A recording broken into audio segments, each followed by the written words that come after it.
families of the three missing girls are worried. They still have no information on the whereabouts of their children, but for what is being thrown around through the media. Now, this follows a Daily Guide newspaper front page report that the three missing girls have been rescued. The newspaper, known to have strong links to government, is citing highly placed security sources who indicate the girls are currently undergoing medical attention. The story further claims the girls were brought to Takrade from Takrade to Accra yesterday.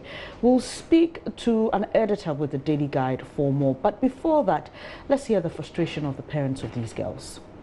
So today marks exactly 3 weeks when COP Mame Tiwa Adedankwa announced that the 3 Takrade kidnapped girls are safe and the police force know where they are. It's been 3 weeks. According to family, they've not heard anything, they've not seen anything. Today here on JoyNews, we are here to interact with the families to find out how they are coping with the situation. It's very disheartening. Today is exactly 2 weeks when we heard this. Initially, we were all excited. We talked to some experts. What they were saying is it could be that they found the girls, but because of their condition, they want to treat them medically. So if it is true that they know where the girls are, the best thing they could have done is invite the family. Let the family, some of the family members, talk to the guests. Wherever the condition they are, they will be revived. But all these things have not been done. 3 weeks now, we have not hearing anything from them. So what we intend doing, on the 30th of this month, that is 30th April, we are going to launch Madam CID Boss. Hashtag Madam CID Boss. We want to see our guests. Then 1st May, if there's no peace in secondary Takrade Metropolis, May what are workers going to do? A lot of workers here, they find it difficult even to go to work and leave their daughters or children at home. So 1st May, we are all marching to the grounds. As the regional minister, he also confirmed that they know where the guests are. At that, yet a press conference in Yenuaji. We were happy after the comments made by the CID boss on the whereabouts of our missing girls. Since our press conference, but till now, nothing has been done.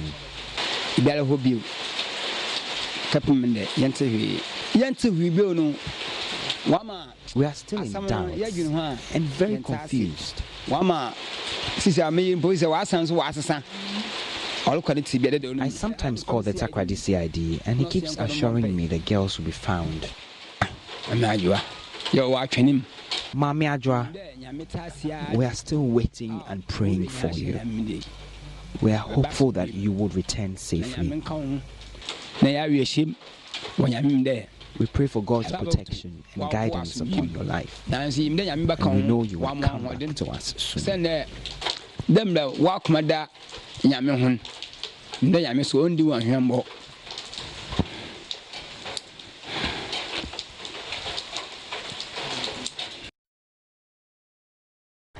Father sounding quite emotional there, but this was after the Daily Guide newspaper put on their online portal that the girls had been rescued, and Ina Thalia, our correspondent in the Western region, decided to follow up with the parents and find out if they had received any such information.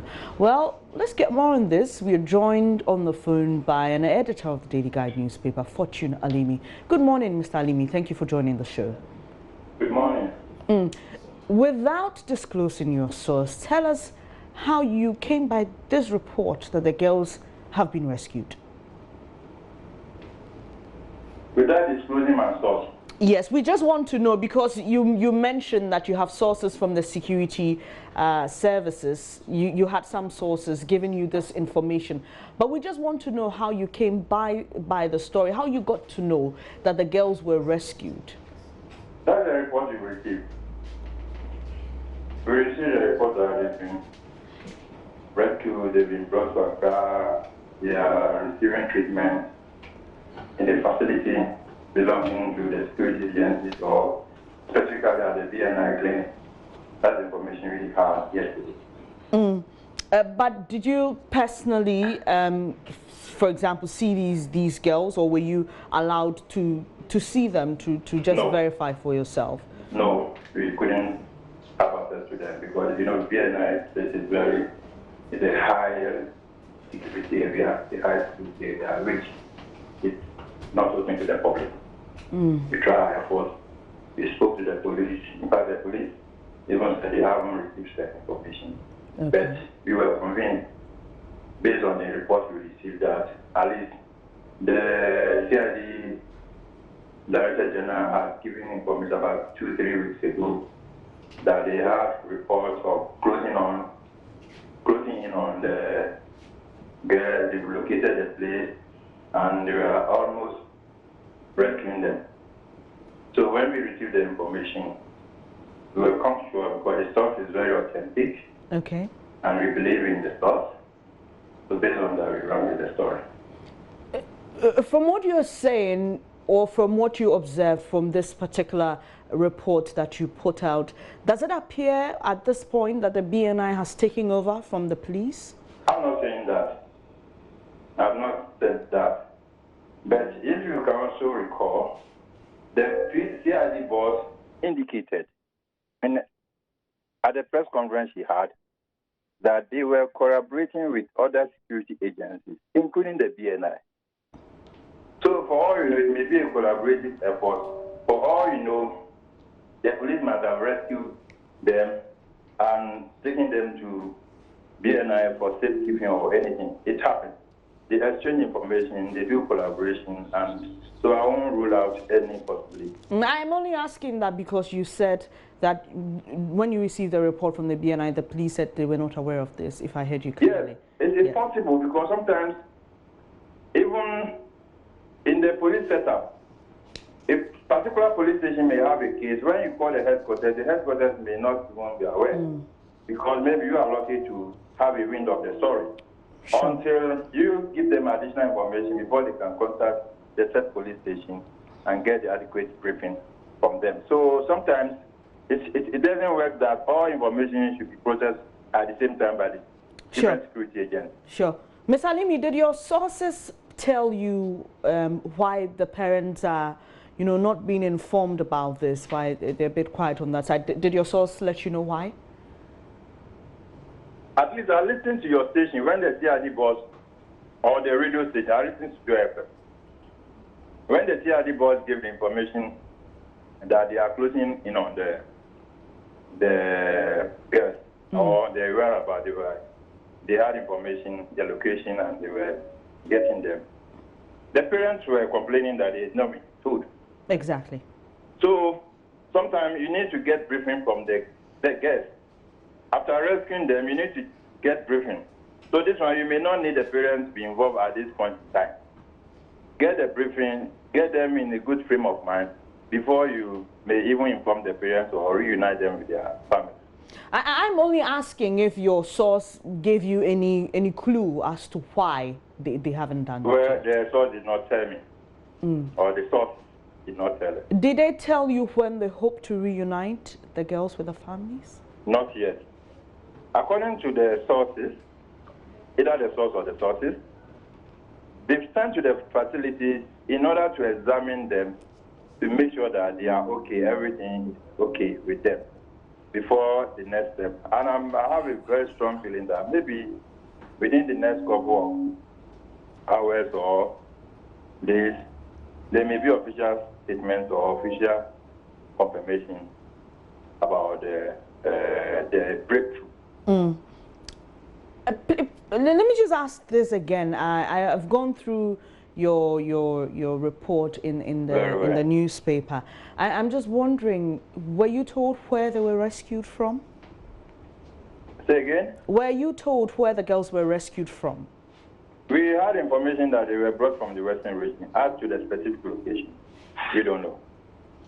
Okay, they were brought from the Western region to Accra. Yes, your report. Yes, your report did say that, but it wasn't clear whether they were rescued in the Western region and in Takoradi, to be specific, and that's why I'm asking. Sometimes the source may even give you a decoder. Maybe if you are probing too much, as you are doing now.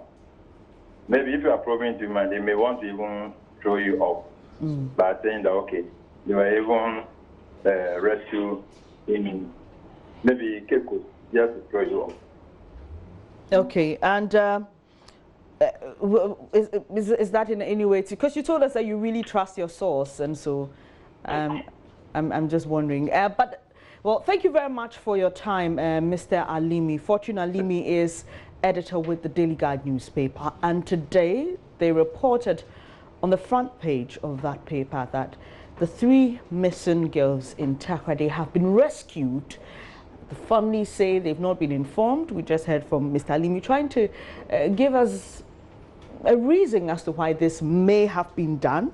Not directly quoting his sources though, but he tells us that his sources are trusted, and more importantly, hints of an official statement in a matter of hours or days. He said there could be an official statement. We've got our fingers crossed, because you know here at JoyNews, we've been running the campaign to find the girls. Well, JoyNews has been trying to speak with the police for some more on this, and my colleague Kojo Yangson joins me in the studio with more. Please, what is the police telling us with regards to this particular report from the Daily Guide? Well, just as you said, we sought to verify what the Daily Guide is reporting, and the police, we spoke to the high-placed sources in the CID. In fact, we spoke to their Director General, who said that the CID does not associate itself with this statement.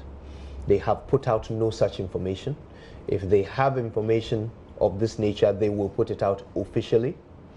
They also added that they can neither confirm nor deny the report that the Daily Guide is carrying, and that if we want to know more about that report, we should speak to the Daily Guide. And that's exactly what we've done. We have spoken to editor of the Daily Guide newspaper, and like you heard him say, he also didn't rule out the possibility of the police not being aware. In fact, he says they reached out to the police and they were not aware of it, but try to, you know, justify that. Thank you so much, Kojo. But is there anything apart from this the police is saying? Well, the last thing they said about this was in the press conference a few weeks ago, when the Director General of the CID stated that they know where the girls are. So as you can well imagine, the families are simply concerned that if we are aware of the location of, if the police are aware of the location of their daughters, sisters and so forth, what stops them from bringing them? You've already heard them agitate and talk about taking possible action, but you have to put yourself in their shoes to imagine how this is all unfolding for them. If this report, I don't know if it will soothe them or agitate them further, and we have to keep in contact with them to see how indeed they take this report from the Daily Guide. But until the police come out with an official statement, there isn't much we can say. And I must reiterate that we heard from editor of the Daily Guide newspaper that we should expect that in a matter of hours or days, an official statement regarding their report that the girls have been rescued. There's just a lot going on with this, and we also know what the executive director of Child Rights has been saying about this, including a possible court action if the girls are not reunited with their family after the right to Parliament, and that's based on the statements by the Director General of the police, CID. We will keep our eyes on this. We've got our correspondents on the ground. We've got our ears very close to various sources, and we will let you know. It will be good news. It will be great news if these girls are really found and united with their families. But let's move on to some other stories. Well, the official launch of the much talked about medical drone service in Ghana is underway. Patients and medical doctors who have experienced the service are appealing to government to expand it to areas that, you know, deal with access to emergency supplies. JoyNews' Matilda Wamega puts the spotlight on the Tafu Government Hospital, the first of 2,000 facilities to benefit from the service nationwide. Charles Kofi is the first person at the Tafo Government Hospital to have received emergency blood supply through the drone technology. Doctors operating on him on Monday had to call in for an emergency blood supply from the Zipline Center when they ran out of stock during surgery.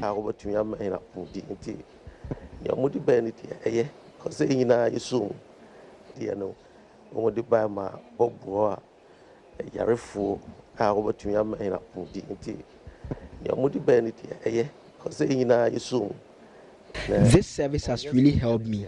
I am sure it will save a lot of lives out there. So on to Woodia and the Ujida baby, I can say, who here, but so or two and who say near Omokan and Cray or say Ubua. If you haven't experienced what I went through yesterday, you would easily criticize government for this intervention. It can do a lot of good to the people out there. Nyokabani say, baby, almost pretty, you know, I want to discharge, sir. Inti, Dr. Janika said, or say, Obi Krun, no washing inside. I was involved in an accident in Koforidua. The doctors performed surgery on me, but I had complications, which resulted in me coming to this place. During the operation yesterday, I lost a lot of blood. This service has really helped me. I am sure it will save a lot of lives out there. But for the timely intervention of the drone supply, anything could have happened to Charles. All the force, they done the operation and they come out. But he alone is there. So I was worried. You understand me? Yeah. But we did that short time way, as so say this thing, that blind band, bring the blood before they took it and then go and operate my brother before my brother is alive right now. I thank God. But this one, it can help me and you. If it hasn't happened on you, you don't know say it's good.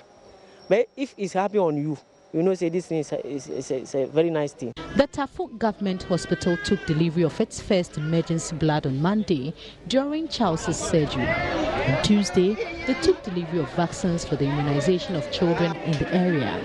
This is the first of 500 government hospitals within the Omenako-Suhum area in the eastern region to have benefited from the much talked about medical drone service.